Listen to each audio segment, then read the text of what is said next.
সংবাদ মাধ্যমৰ বন্ধু বান্ধৱীসকল নিৰ্বাচনী ব্যস্ততাৰ পৰিপ্ৰেক্ষিতত সচৰাচৰ যি সময়ত আমি সাংবাদিক মেল দিওঁ তাতকৈ অলপমান সময়টো বেলেগ হৈছে ৰাতিপুৱাই হৈছে আৰু এতিয়াৰ পৰা অলপ এনেকুৱা সাংবাদিক মেলবিলাক অলপমান অকৱাৰ্ড টাইমতে হৈ থাকিব গতিকে বিষয়টো আগতে শ্বেয়াৰ কৰিছোঁ অহা 5 তাৰিখে দিনৰ 11 বজাত আমাৰ ৰাজ্য চৰকাৰে শিক্ষা বিভাগত প্ৰায় 29,700 শিক্ষকক নিযুক্তি দিব আৰু আমি যদি চাব যাওঁ যে 2012-13 চনত আমি প্ৰথমবাৰ একেলগে 25,000 নিযুক্তি দিব পাৰিছিলোঁ আৰু তাৰ পিছত এইটো আমাৰ আৰু এক সৰ্ববৃহৎ নিযুক্তিৰ প্ৰক্ৰিয়া হ'ব ইতিমধ্যে আমাৰ এই চৰকাৰৰ কাৰ্যকালত কেইবাটাও স্তৰত আমি বহু ধৰণে শিক্ষক নিযুক্তি দিছোঁ কিন্তু এইবাৰৰ শিক্ষক নিযুক্তিৰ প্ৰক্ৰিয়াত দুটা ষ্ট্ৰীম জড়িত হৈ আছে এটা হ'ল প্ৰভিন্সিয়েলাইজেশ্যন অৰ্থাৎ প্ৰাদেশিকৰণ আৰু আনটো হ'ল নতুন নিযুক্তি পোনপ্ৰথমে মই আপোনালোকক প্ৰাদেশিকৰণৰ ওপৰত ডাটা এটা শ্বেয়াৰ কৰিব খুজিছোঁ যে আমাৰ প্ৰাথমিক বিদ্যালয়ৰ পৰ্যায়ত অৰ্থাৎ যাক আমি LP স্কুল বুলি কওঁ এলিমেণ্টাৰীত ইয়াত আমি 1,698খন স্কুল আমি প্ৰাদেশিকৰণ কৰিম আৰু এই প্ৰাদেশিকৰণ হ'ব উইথ এফেক্ট ফ্ৰম 1st জানুৱাৰী 1698 দেখিছে আকৌ বদলাই কিয় কোনটো দিয়ক যিটো আৰু বেলেগ কিয় কৈ 1698 আমি LP স্কুল প্ৰাদেশিকৰণ কৰিম আৰু এই প্ৰাদেশিকৰণৰ প্ৰক্ৰিয়াত 3,309 গৰাকী শিক্ষক উপকৃত হ'ব 1698 LP স্কুল আৰু টিচাৰ ইনভলভ 3309 আপাৰ প্ৰাইমেৰী যাক আমি ME বুলি কওঁ ইয়াত 2,107খন বিদ্যালয় প্ৰাদেশিকৃত হ'ব আৰু এই প্ৰক্ৰিয়াত উপকৃত হ'ব 6,586 গৰাকী শিক্ষক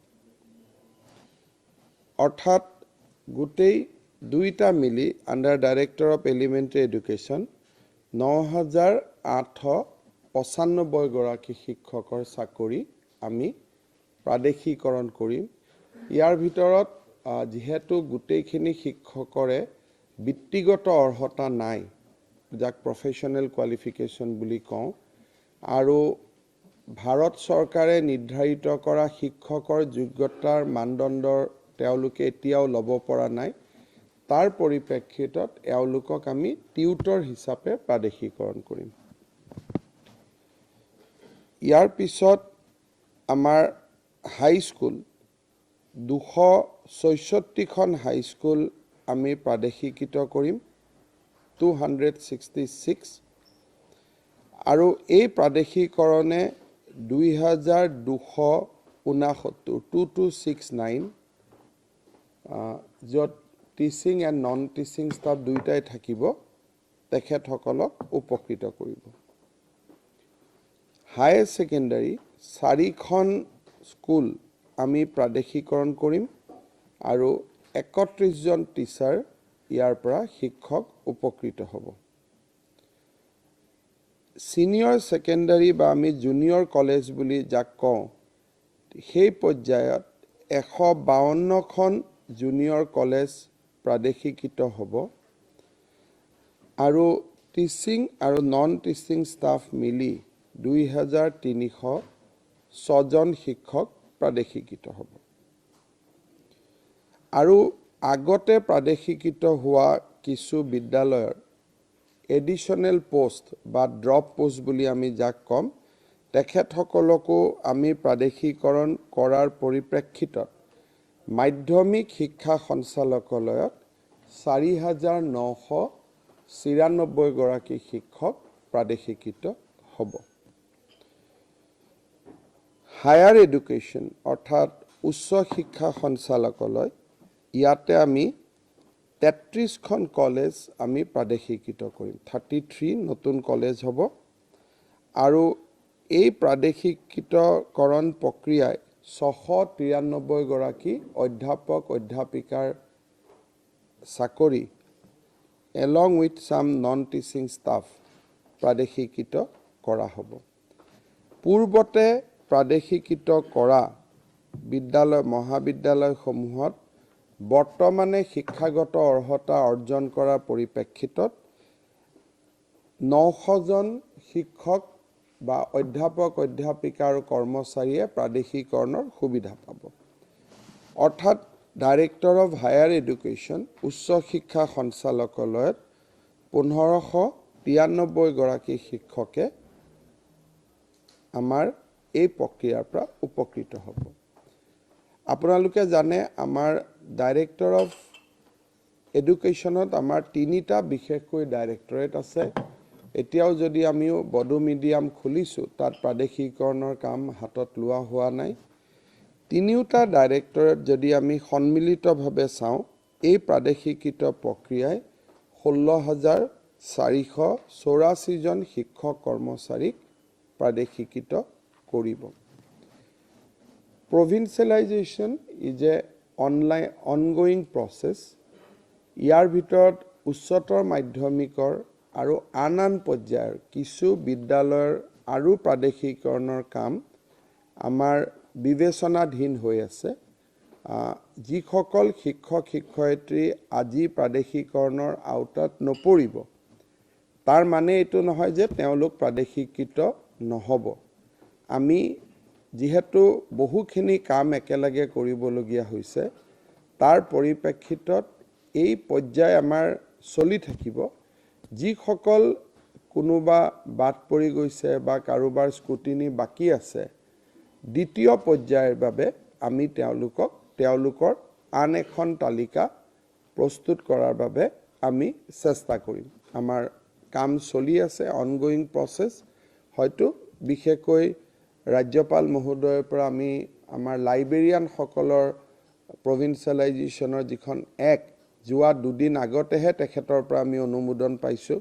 এই ধৰণে বিভিন্ন আইনী প্ৰক্ৰিয়াৰ মাজত আৰু স্কুটিনিত চলি থকা কাৰণে হয়তো আৰু কিছু শিক্ষক প্ৰাদেশিকিত কৰিবলগীয়া আছিল।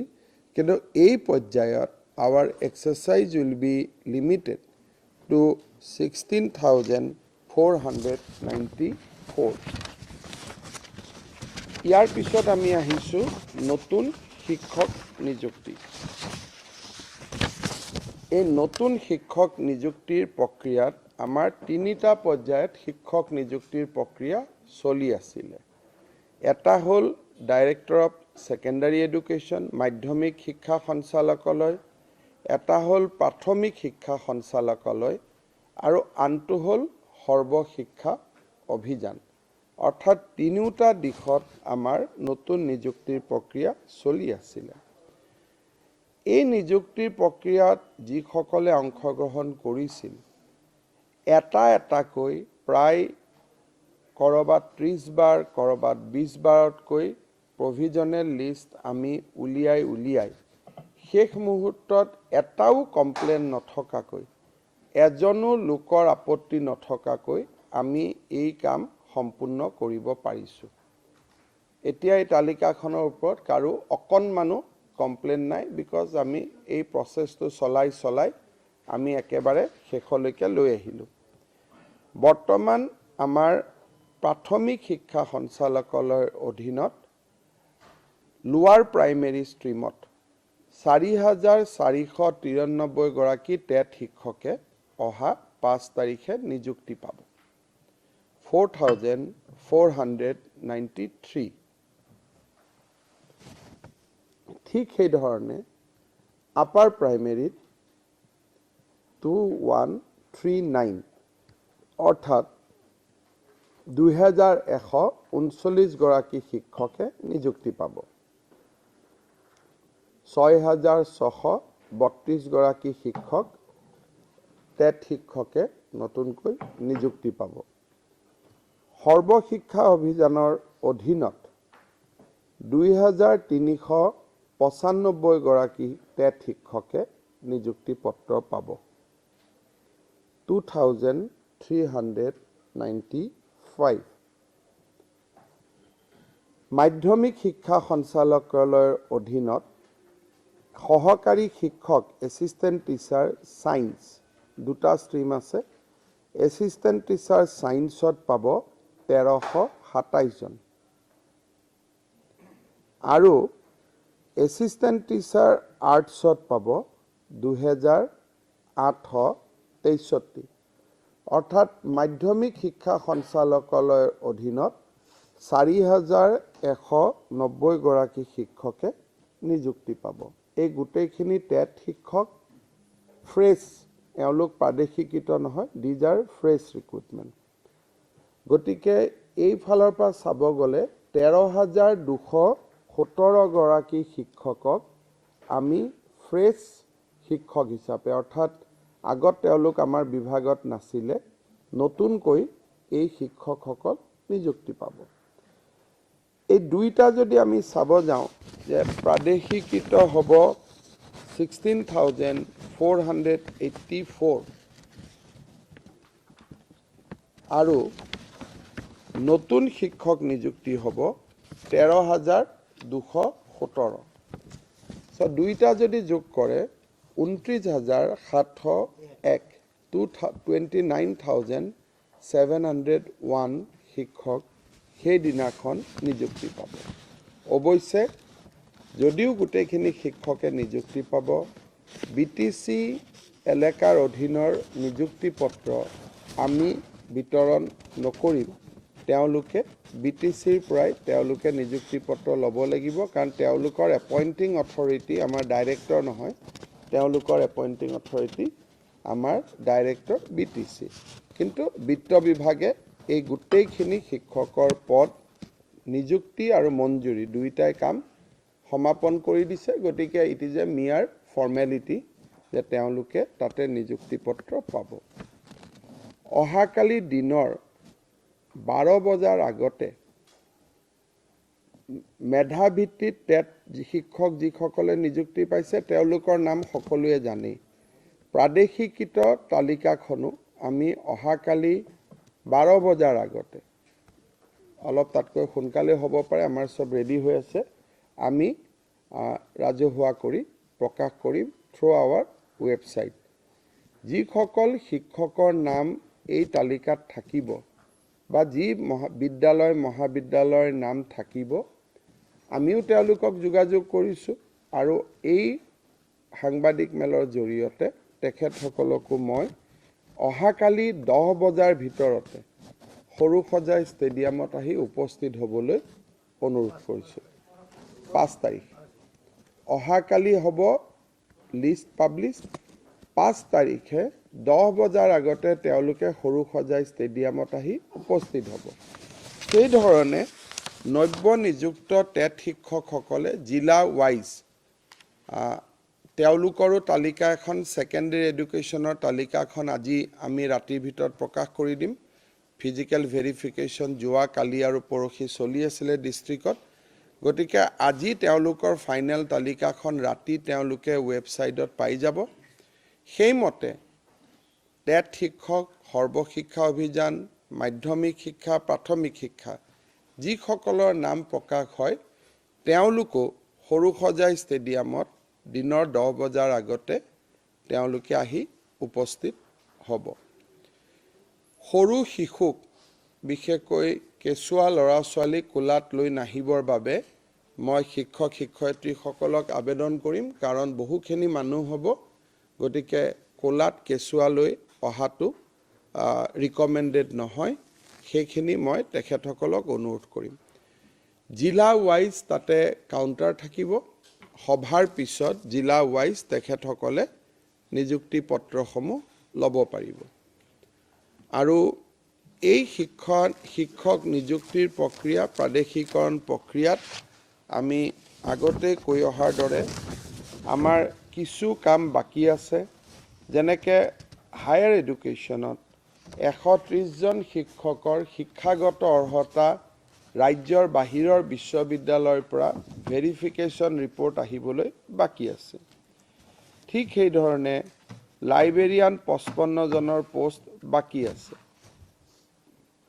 প্ৰাথমিক শিক্ষাত 2107 গৰাকী শিক্ষকৰ কৰ্মচাৰীৰ প্ৰক্ৰিয়া চলি আছে আৰু সেকেন্ডাৰী এডুকেশ্যনত 112খন উচ্চতৰ মাধ্যমিক শিক্ষক নিযুক্তিৰ বিদ্যালয় প্ৰাদেশিকৰণৰ ফাইল বা নথি চলি আছে আৰু ঠিক সেই ধৰণে কিছু ডাইচৰ প্ৰব্লেমৰ বাবে আৰু কিছু শিক্ষকৰ ফাইল আদি চলি আছে গতিকে মই ভাবো যে অনাগত দিনত এই প্ৰক্ৰিয়াই আৰু 5000 শিক্ষকক উপকৃত কৰাৰ সম্ভাৱনা আছে যদি ভেৰিফিকেশ্যন ৰিপৰ্টবোৰ কাৰেক্ট আহে সো আজি যদিও আমি 16484 গৰাকীক 5 তাৰিখে আমি নিযুক্তি পত্ৰ দিম হয়তো এই মাহৰ ভিতৰতে বা পৰৱৰ্তী দিনত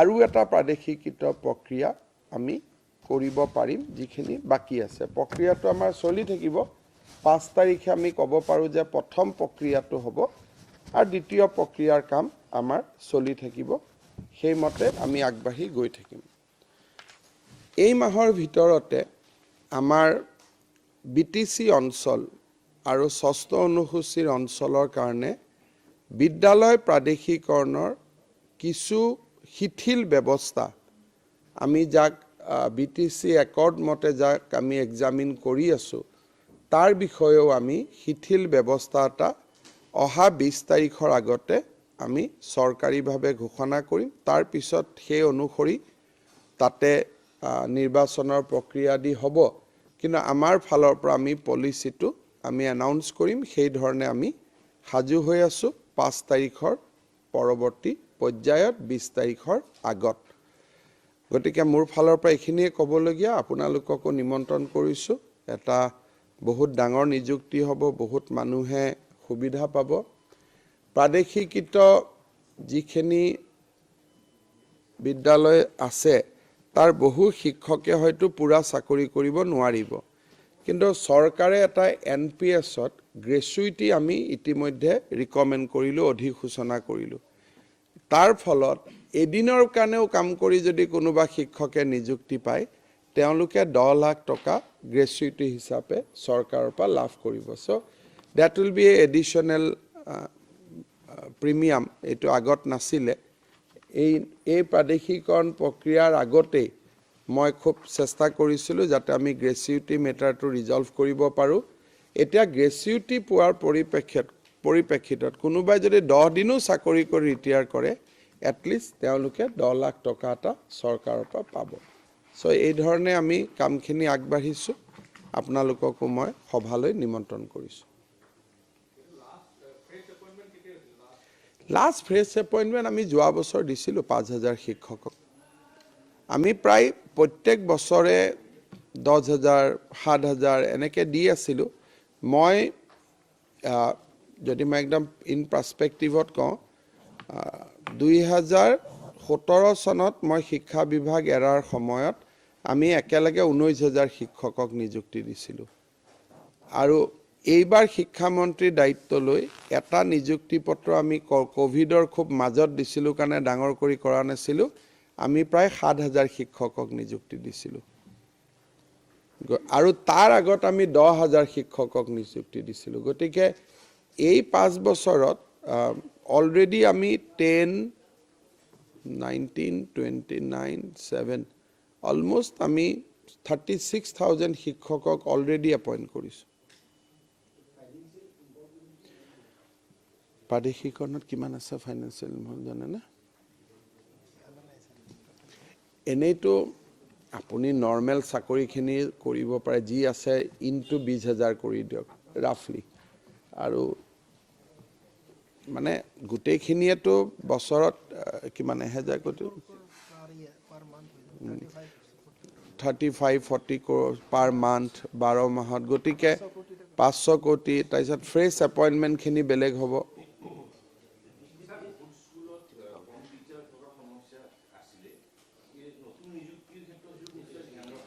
নতুন নিযুক্তিত আমি বিশেষকৈ হাই স্কুলত শিক্ষকসকল নিযুক্তি পোৱাৰ পিছত তেওঁলোকে 8 আৰু 9 তাৰিখে ইন্সপেক্টৰ অফিচত যোগদান কৰিব আৰু এটা হলত তেওঁলোকৰ কাউন্সেলিং হ'ব বিদ্যালয়বিলাকৰ নাম আমি প্ৰকাশ কৰিম যে এইকেইখন স্কুল যিজনে আটাইতকৈ বেছি নম্বৰ পাইছে তেওঁ আটাইতকৈ ভাল স্কুলখন ল'ব এনেকৈ খোলা কৰি শিক্ষকসকল বহিব কম্পিউটাৰ লৈ আমাৰ ইন্সপেক্টৰ আৰু এডিসি বহিব স্কুলখিনিৰ লিষ্ট ওলাব মই মোৰ নামটো প্ৰথম মাতিব যে Pankaj Sharma number 1 in Kamrup district আপুনি যিকোনো এখন স্কুল লৈ লওক তেওঁ লৈ ল'লে সেই স্কুলখনৰ নাম কম্পিউটাৰৰ পৰা আঁতৰি যাব শিক্ষকজনে এপইণ্টমেণ্ট লৈ ওলাই যাব নেক্সট সেকেন্ড জনে বাকি থকাৰ পৰা অপচন পাব থাৰ্ড জনে বাকি থকাৰ পৰা অপচন পাব তাৰমানে posting will be on merit and democratic তেওঁলোকে নিজৰ সন্মুখত নিজে পোষ্টিং ল'ব এতিয়া আমি এলিমেণ্টাৰী স্কুলটো দিয়া থাকিব কাৰণ আমি বিত্ত বিভাগৰ পৰা অনুমোদন লওঁতেই তেনেকৈ লৈছিলোঁ মাধ্যমিকত স্কুলখন একৰ্ডিং টু দ্য ভেকেন্সি সব ভেকেন্সি আমি মুকলি কৰি দিয়া নাই যিবোৰ বিত্ত বিভাগৰ অনুমোদিত ভেকেন্সি তাৰ এখন লিষ্ট থাকিব সেই লিষ্টখনৰ পৰা লৰা ছোৱালী যোন নহওক 1 নম্বৰ মেৰিটৰ জনে ভাল স্কুলখন পাব 2 নম্বৰ মেৰিটৰ জনে তাৰ পিছৰ ভাল স্কুলখন পাব একেবাৰে শেষ মেৰিটৰ যিজন ছাত্ৰ তেওঁ সকলো এৰি থৈ যোৱা লাষ্ট স্কুলখন পাব যাতে আৰু কাৰণ ইয়াৰ পিছত আৰু 12 বছৰ ট্ৰান্সফাৰ নহয় না এটা 12 বছৰ কোনো নিযুক্তি ট্ৰান্সফাৰ নহয় ইতিমধ্যে আইন পাছ হৈ গল আইন নটিফাই হৈ গল আজি যোনে নিযুক্তি ল'ব তেওঁ 12 ইয়াৰ্স খুব দুৰাৰোগ্য বেমাৰ নহলে ক্যান্সাৰ বা কিবা এনেকুৱা অদ্ভুত মানৱীয় সমস্যা নহলে 12 বছৰ আৰু তেওঁলোকৰ ট্ৰান্সফাৰ নহয় বেয়া স্কুল মানে শিক্ষকৰ দৃষ্টিভংগীৰ পৰা তিনিখন দলং পাৰ হৈ যাব লাগে নদী পাৰ হৈ যাব লাগে শিক্ষকৰ লোকেশনাল ডিসএডভান্টেজ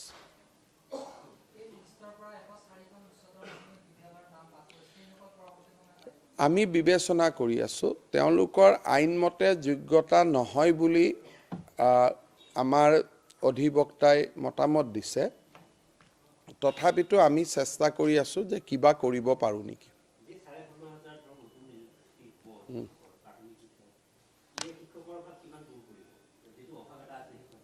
শিক্ষকৰ অভাৱ হৈছে কি এটো এটা কন্টিনিউয়াস প্ৰসেস প্ৰতি বছৰে 3000 শিক্ষকৰ অৱসৰ হৈ যায় গতিকে ইয়াতো হ'ব কি কিছু টিচাৰ থাকিব যাৰ সকলোতে নাম আছে সৰ্বশিক্ষা আৰু এলিমেণ্টাৰীত নাই কিন্তু প্ৰায় 2000 শিক্ষক এনেকুৱা হ'ব যোনে এলপি টো পাইছে হাই স্কুলো পাইছে হাই স্কুলত ভাল স্কুল পালে তেওঁলোকে হাই স্কুলত যোগদান কৰিব এলপি যোগদান কৰিলে এলপি যোগদান কৰিব এটা বহুতে ক'ব যে হাই স্কুলখিনি হোৱাৰ পিছত আমাক দিয়ক ইতিমধ্যে মডেল কোড অফ কন্ডাক্ট আহি যাব গতিকে আমি সকলো ফালৰ পৰা ন্যায় কৰিব যাওঁতে ইয়াৰ প্ৰায় 2000 শিক্ষকে জয়েন নকৰিব গতিকে আৰু আমাৰ লগত ইতিমধ্যে গোটেই কেইটা পৰ্যায়তে প্ৰায় 10000 শিক্ষকৰ পদ খালী হৈছে এলিমেণ্টাৰী আৰু সেকেন্ডাৰী মিলি অলপ বেছিয়ে হ'ব গতিকে মই ভাবো যে নিৰ্বাচনৰ ঠিক পিছতে আমি আৰু 15000 মান শিক্ষকক কাৰণ 31 মাৰ্চত আৰু শিক্ষক নিযুক্তি হ'ব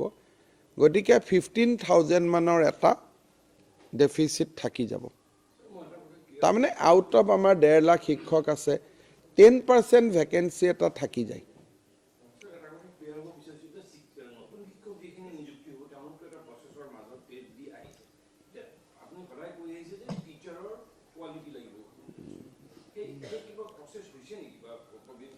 প্ৰাদেশিকৰণত আৰু আমি কোৱালিটি চোৱা নাই আৰু তেওঁলোক জীৱনৰ বিয়লি বেলাত আছে আৰু এটা কি কোৱালিটি চাব আৰু এই গোটেই সমস্যাটোৱে মানৱীয় বুলিয়ে লোৱা হৈছে আৰু তেওঁলোকক আমি নিজৰ স্কুলবিলাক চলাব দিয়া নাই তেওঁলোকক কোনোবা এখন ওচৰৰ চৰকাৰী স্কুলৰ লগত এটেচ কৰি দিছো গতিকে যোগ্যতা অনুসৰি পুৰণা স্কুলখনৰ প্ৰধান শিক্ষকে তেওঁলোকক শ্ৰেণী আবণ্টন কৰিব, কিন্তু তেওঁলোকৰ বিদ্যালয়বিলাক বন্ধ হৈ যাব।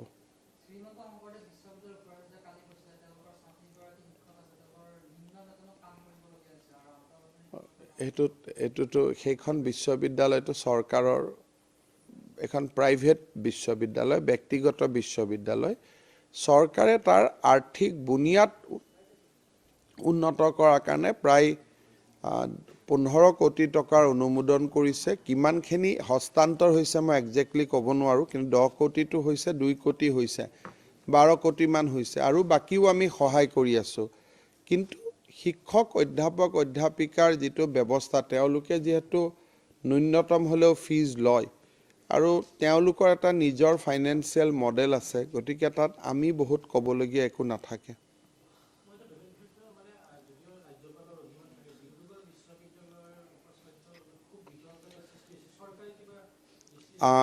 অসমৰ ৰাজ্যপাল মহোদয় এটা ফেক্ট ফাইণ্ডিং কমিটি কৰি দিছে। আমাৰ উজনি অসমৰ আয়ুক্ত মলয় বৰা, শিক্ষা বিভাগৰ আয়ুক্ত প্ৰীতম শইকীয়া আৰু এজন ফৰেনচিক এক্সপাৰ্ট, মানে ডাইৰেক্টৰ অফ ফৰেনচিকৰ আণ্ডাৰ হোম, এই তিনিওগৰাকী আজি ডিব্ৰুগড়ত গৈ উপস্থিত হ'ব। ৰাজ্যপাল মহোদয়ে 48 ঘণ্টাৰ ভিতৰত তেওঁলোকক প্ৰতিবেদন দিব দিছে। গতিকে এই প্ৰতিবেদনত যদি কোনোবা আমি কিবা ৰং ডুইং পাওঁ বা কিবা যদি আমি খেলি মেলি পাওঁ, তেতিয়াহ'লে ৰাজ্যপাল মহোদয়ে যি ব্যৱস্থা ল'ব তাক অসম চৰকাৰে ৰূপায়ণ কৰিব। ইতিমধ্যে ইনকুৱাৰী টীম আজি অলৰেডি গ'লেই, সেইকাৰণে প্ৰীতম শইকীয়া আজি আমাৰ সাংবাদিক মেলতো উপস্থিত থাকিব পৰা নাই। হ'ব।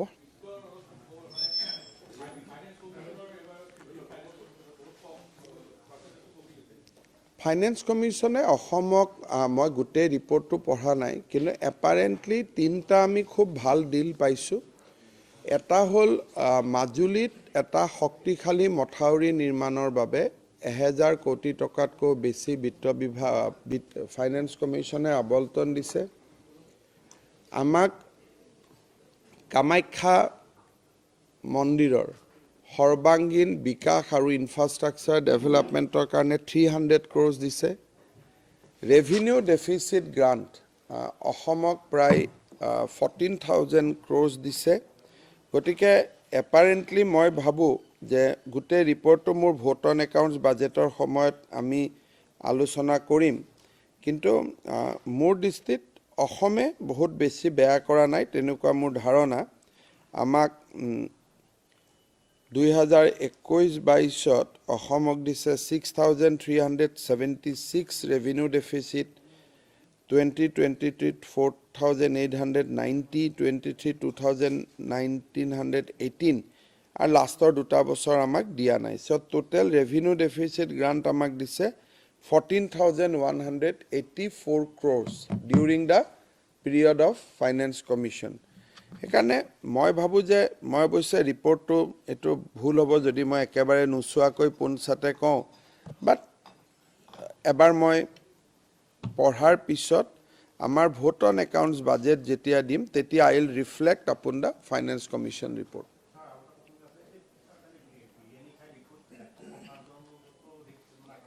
আজি মোৰ হাতত তেনেকুৱা খবৰ নাই, মই আপোনালোকক ষ্টেটাছটো দিছোঁ, যিটো আমাৰ হাতত ষ্টেটাছটো আছে।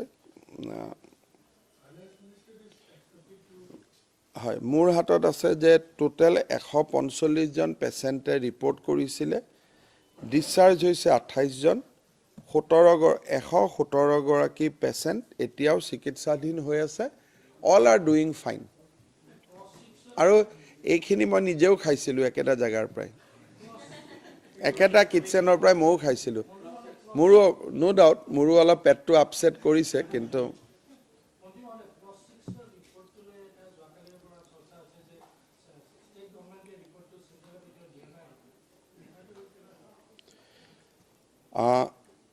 আগতে কোৱাৰ দৰে আমি এই ৰিপৰ্টটো মুখ্য সচিব ডাঙৰীয়াৰ হাতত আছিলে।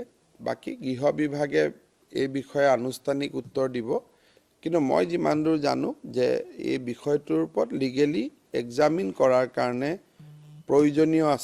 প্ৰয়োজনীয়তা আছে আৰু সেই কাম হয়তো ইতিমধ্যে আৰম্ভ কৰিছে বা কৰিব আপোনালোকে গৃহ বিভাগৰ পৰা এই বিষয়ে জানিব পাৰিব আৰু মই বিশেষ পোনছাতে আপোনালোকক উত্তৰ এটা দিব খোজা নাই আৰু সেই বিষয়ে নিশ্চয় মই আলোচনা কৰি আপোনালোকক জনাম যে প্ৰেজেন্ট ষ্টেটাছটো কি কিন্তু কিছুদিন আগতে আপোনালোকে জানে যে গৃহমন্ত্ৰী অমিত শাহ ডাঙৰীয়াক যেতিয়া আমি সাক্ষাৎ কৰিছিলোঁ আমাক তেওঁ যেটো ৰিকমেন্ডেশন আছিল এজ পাৰ ৰিকমেন্ডেশন যে 3জন লিগেল এক্সপাৰ্ট দি ইয়াক এক্সামিন কৰোৱা আৰু প্ৰতিবেদনতো সেইটোৱে কৈছিল যে লিগেল এক্সপাৰ্টে একবাৰ এক্সামিন কৰিব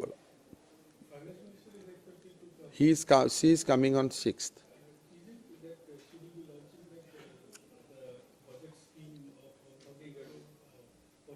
no she is coming আমাৰ যেটো অসম চৰকাৰ এটা আঁচনি আছে 8 লাখ চাহ বাগিচাৰ শ্ৰমিকৰ বেংক একাউণ্টত সেই দিনাখন আমি 3000 টকা কৰি ডিবিটি কৰিম 6 তাৰিখে so 240 crores আমি অসমৰ চাহ বাগিচাৰ শ্ৰমিকসকলৰ 8 লাখ বেংক একাউণ্টত আমি জমা দিম যেটো আমি প্ৰত্যেক বছৰে কৰি আহিছো ডিমনিটাইজেশনৰ পিছত এই একাউণ্টবোৰ আমি খুলিছিলো আৰু আমি একাউণ্ট বিলাক যাতে চলি থাকে তাৰ কাৰণে আমি প্ৰত্যেক বছৰে 2,500 দুবাৰ দিছিলো this time we are again going to transfer 3,000 rupees per head per account Nirmala Sitharaman ডাঙৰীয়ানিক আমি সেই অনুষ্ঠানৰ মুখ্য অতিথি হিচাপে মাতিছো আৰু ডেফিনেটলি তেখেত যেহেতু আহিব গতিকে বাজেটৰ ওপৰত তেখেতে ডেফিনেটলি সি উইল ৰিফ্লেক্ট কিন্তু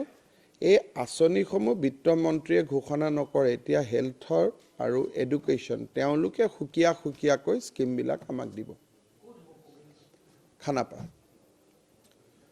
3টা প্ৰগ্ৰাম 5 তাৰিখে প্ৰাদেশিকিত আৰু নতুন নিযুক্তি 6 তাৰিখে নিৰ্মলা সীতাৰমণ গুৱাহাটীত চাহ বাগিচাৰ 8 লাখ বেংক একাউণ্টলৈ পুঁজি হস্তান্তৰ 7 তাৰিখে প্ৰধানমন্ত্ৰী নৰেন্দ্ৰ মোদী ঢেকিয়াজুলিত দুখন মেডিকেল কলেজ চৰাইদেউ আৰু বিশ্বনাথ আৰু আমাৰ অসমমালা আঁচনিৰ শুভা আৰম্ভণি এই 5, 6, 7 তিনিটা ডাঙৰ প্ৰগ্ৰাম আমাৰ লাইন আপ হৈ আছে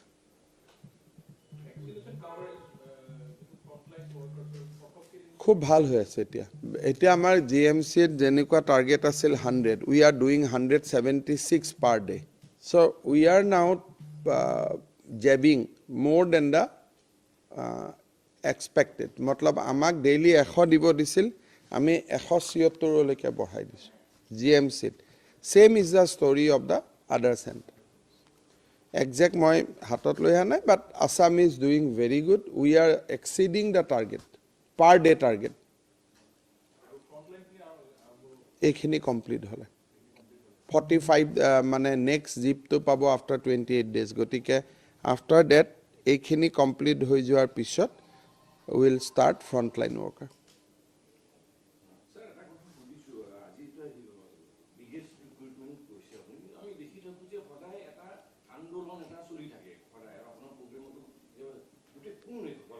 কোট আন্দোলন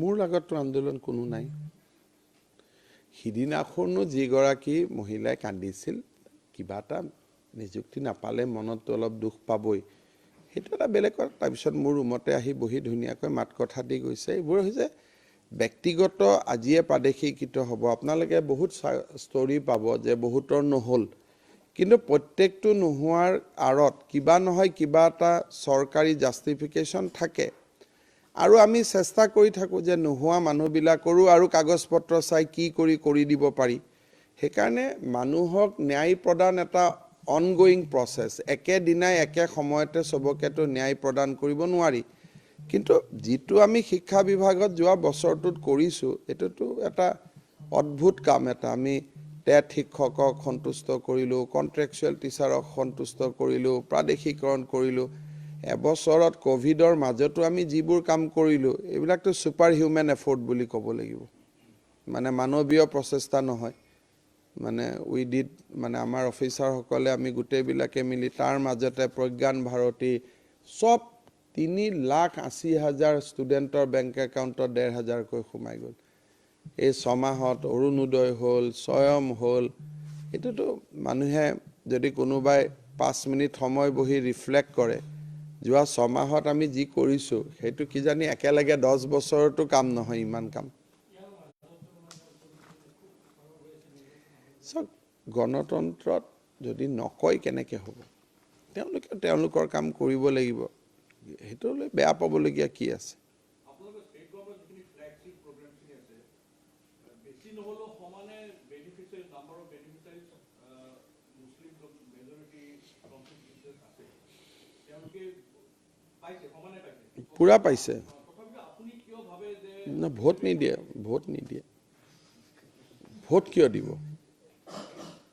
35% মুছলিম আছে 65% অফ বিজেপি আৰম্ভ কৰিব তাৰ পিছতো 100 আৰম্ভও কৰিম তাতে শেষও কৰিম মানে মুছলিম মানুহ বুলি ক'লে দুই ধৰণৰ এটা আমাৰ থলুৱা খিলঞ্জীয়া অসমীয়া মুছলমান মানুহ তেওঁলোকে বিজেপিক ভোট দিয়ে নিদিলেও আমাৰ পৰম্পৰা ঐতিহ্যৰ লগত তেওঁলোক জড়িত আন এটা হৈছে যিসকলৰ এতিয়ালৈকেতো ভালকৈ এনআৰচিখন হোৱাই নাই গতিকে সেইটো এটা বেলেগ কামত কোনো অসুবিধা নাই ম্যাক্সিমাম বেনিফিট তাত গৈছে আমি ডেভেলপমেন্ট ওয়ার্ক কৰি আছো আমি কৰি থাকিম কিন্তু তাত যেতিয়ালৈকে ধৰ্মীয় উন্মাদনা থাকিব তেতিয়ালৈকে সেই ধৰণৰ এটা বিপথে পৰিচালিত মানুহখিনি কৰি থাকিব but there will be a time য'ত এডুকেশ্যন হেলথ আমাৰ স্কিম গোটেইবিলাক যাব লাহে লাহে যিটো কমিউনিয়েল এলিমেন্ট আছে সেইটো নোহোৱা হ'ব but it will take time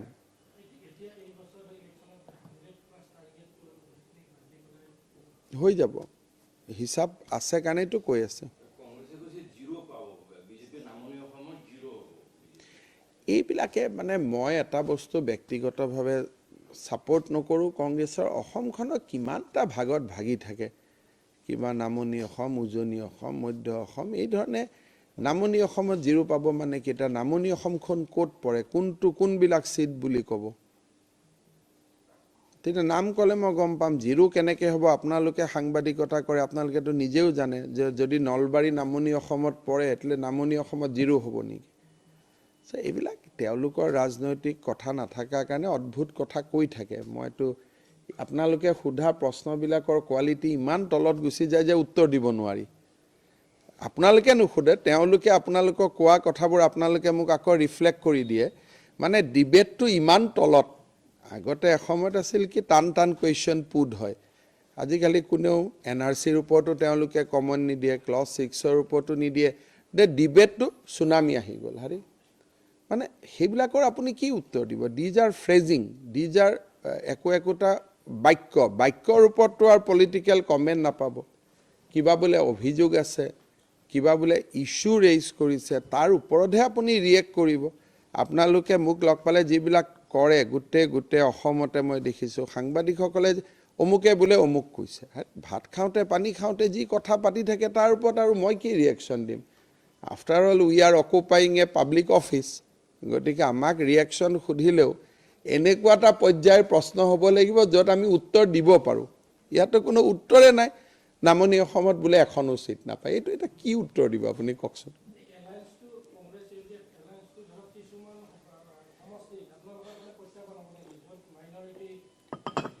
চক অৰুণোদয় আঁচনিয়ে 22 লাখ মানুহৰ জীৱন স্পৰ্শ কৰিলে বিনামূলীয়া চাউলেদি 52 লাখ পৰিয়াল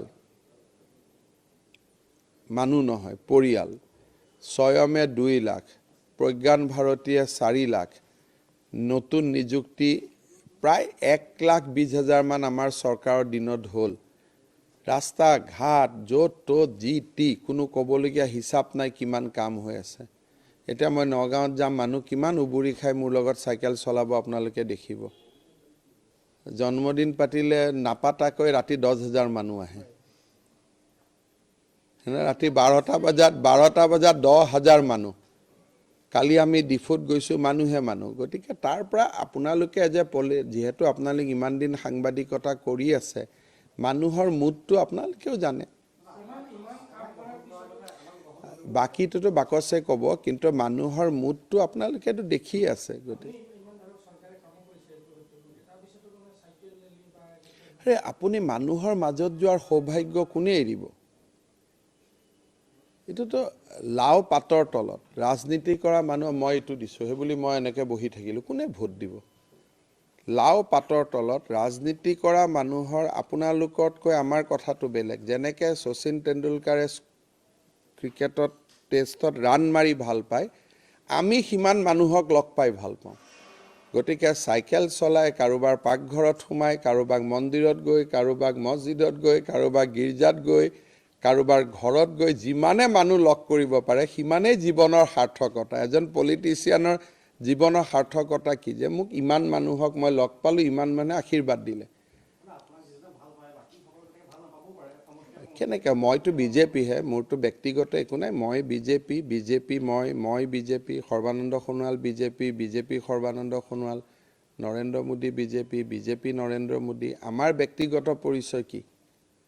ব্যক্তিগত পৰিচয় মোৰ হ'ব যদি মই নিৰ্দলীয় পাৰ্টি খেলোঁ। এতিয়াতো মই বিজেপিত আছোঁ নহয়। আপুনি জানে নহয়, চব যাগ যজ্ঞ কৰাৰ পিছত ব্ৰাহ্মণে নিজৰ কষ্টখিনি যজমানৰ গাত দি দিয়ে যে মই ইমান দিন উপবাস থাকিলোঁ, চব থাকিলোঁ, মই যিমান পুণ্য অৰ্জন কৰিলোঁ গোটেইখিনি এই মানুহজনৰ কাৰণে মই পূজা কৰিছিলোঁ, এওঁক মই দি দিলোঁ। গতিকে 5 বছৰ আমি ভাল কাম যিমানখিনি কৰিলোঁ সেইটো আমি বিজেপিক দি দিলোঁ। বেয়া কাম যিখিনি কৰিলোঁ সেইখিনি আমি লৈ ল'লোঁ।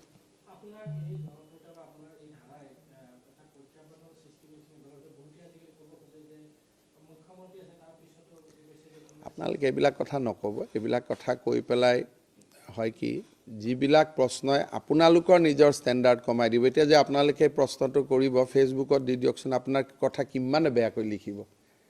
এই প্ৰশ্নটো কৰাৰ লগে লগে মোৰ একো নহয়, আপুনি এই প্ৰশ্নটো আপলোড কৰি দিয়ক আৰু তলত কমেণ্টত চবেই আপোনাক গালি দিব।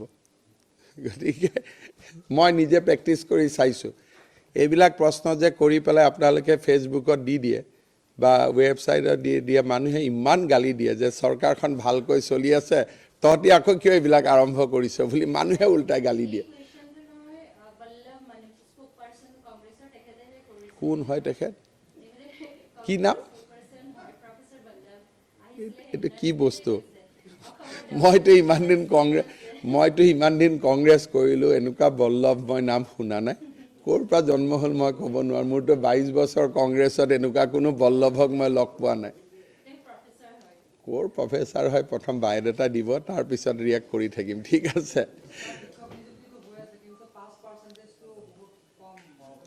কেতিয়াবা আমাৰ এইবাৰ চাওক, আমি যি ধৰণে মে' মাহত একাডেমিক কেলেণ্ডাৰ আগুৱাই লৈ গৈছিলোঁ ক'ভিডৰ সময়ত, আজি চাওক CBSE অসমক ফ'ল' কৰি আছে। ক'ৰবাত আমাৰ কথাবিলাক আপোনালোকে চাব। ক'ভিড চলি থকাৰ মাজত আমি কৈছিলোঁ যে একাডেমিক আমি এপ্ৰিলত লৈ যাম, পৰীক্ষা আমি সময়ত পাতিম যাতে ল'ৰা ছোৱালীয়ে 6 মাহ অন্তত ভাল কৰি পঢ়িব পাৰে। এডুকেশ্যন ডিপাৰ্টমেণ্টত সাক্ষৰতাৰ হাৰত এতিয়া আমি ভাৰতৰ নাম্বাৰ 2 হ'লোঁ। এক্সেচিবল এডুকেশ্যনত আমি নাম্বাৰ 2 হ'লোঁ চব নেশ্যনেল সমীক্ষাত। মই ভাবোঁ যে কোৱালিটি এডুকেশ্যন, এই প্ৰাদেশিকৰণ, এই ঝামেলাবিলাকৰ পৰা এবাৰ শিক্ষা বিভাগটো মুক্ত হৈ গ'লে, আৰু কেতিয়াবা আপোনালোকে আমাৰ প্ৰিন্সিপাল ছেক্ৰেটাৰী এডুকেশ্যনৰ ৰুমত যাব, আমি যিবিলাক ডিজিটেল ব্যৱস্থা কৰিছিলোঁ তাৰ পৰা কিমান ল'ৰা ইঞ্জিনিয়াৰিং মেডিকেল ক্ৰেক কৰিছে আমাৰ মধ্যবিত্ত শ্ৰেণীৰ ল'ৰাই, আপোনালোকে চাব। আৰু মই ভাবোঁ যে অহা 2 বছৰত প্ৰাদেশিকৰণ শেষ, নিযুক্তিবিলাকো আগত 1 লাখ ভেকেঞ্চি হৈ থাকে, এতিয়া 10,000 5,000 নিত্য নৈমিত্তিক। অলপ কি হ'ল, মাজে মাজে মই আহিলোঁ গ'লোঁ, এটা কনষ্টেণ্ট 5 বছৰ নোপোৱাৰ কাৰণে মোৰ বহুত কাম ৰখি গ'ল। কিন্তু মই ভাবোঁ যে এতিয়া বুনিয়াদ এটা হৈ গ'ল, সমস্যাবিহীন শিক্ষা বিভাগ এটা অহাবাৰ পাব। এনেইতো এডুকেশ্যন ডিপাৰ্টমেণ্ট ল'ব ভয় কৰে মানুহে। গতিকে নেক্সট 5 years যোনেই নাহক কিয়, কোৱালিটি এডুকেশ্যন, গুণগত শিক্ষাৰ ওপৰত এতিয়া মনোযোগ দিব পাৰিব। কাৰোতো এতিয়া কমপ্লেইন নাই, ঠিক সৰু কমপ্লেইন নাই, নৰ্মেল শিক্ষকৰো কমপ্লেইন নাই, চববিলাক নোহোৱা হৈ গ'ল। গতিকে next 5 years will be probably best opportunity for Assam to improve quality education.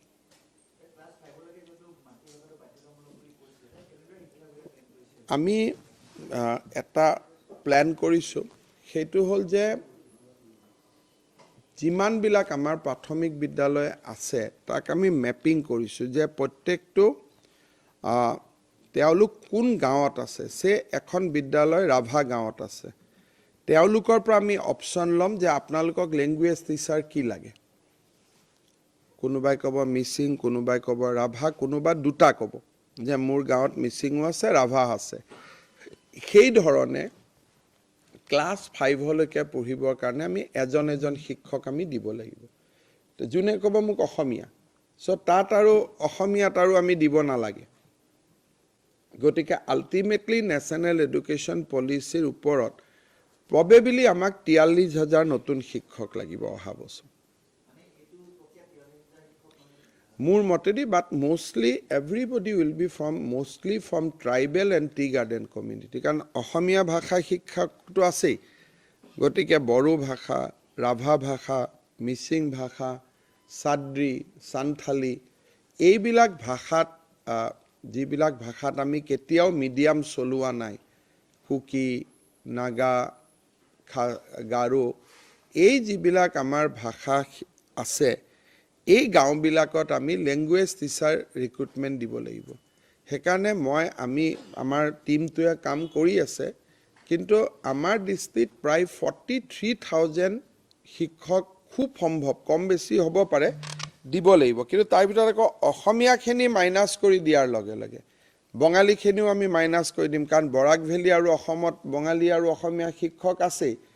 গতিকে ট্ৰাইবেল হেবিটেশ্যন হিচাপত মই ভাবোঁ যে 43,000 যদি টোটেল ভাষা শিক্ষক লাগে, গতিকে 43,000ৰ পৰা ইয়াৰ 70-60% অসমীয়া বঙালীতে সোমাই যাব। There will be recruitment of 20,000 odd teachers, যিটো মেইনলি আহিব from tribal community and tea garden community, plus যিবিলাক অংগনবাদী সহায়িকা নহয়, কৰ্মী আছে যি মেট্ৰিক পাছ, তেওঁলোককো আমি ট্ৰেইন আপ কৰিম, যাতে, কাৰণ এতিয়া অংগনবাদী আৰু LP স্কুলবিলাক মাৰ্জ হৈ যাব। গতিকে ইয়াৰ এটা ব্লু প্ৰিণ্ট বনি আছে, আৰু এই ব্লু প্ৰিণ্টখিনি আমি 20-22 তাৰিখ মানে ৰাইজৰ আগত অকণমান ক'ব পৰা অৱস্থাত এটা আমি পামগৈ। কিন্তু ইয়াত আৰু কাম কৰিব বাকী আছে। ধন্যবাদ। NRCৰ কাৰণে উচ্চতম ন্যায়ালয়ৰ পৰা আমি অনুমতি ল'ব লাগিব ফৰ ফ্ৰেছ ড্ৰাইভ। গতিকে এইটো ডিপেণ্ড কৰিব বহুত হাইকোৰ্টৰ, সুপ্ৰিম কোৰ্টৰ ওপৰত। এতিয়া আমাৰ NRCৰ কোঅৰ্ডিনেটৰে খুব ধুনীয়া এফিডেভিট এখনো হাইকোৰ্টত দিছে, highlighting the reason why we need a fresh updation. গতিকে mainly it will be depend on supreme court, but we will continue to follow'. ধন্যবাদ।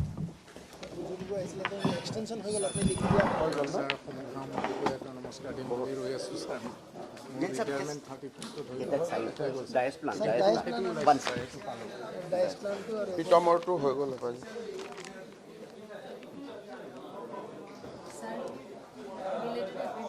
Thank you. ঠিক আছে।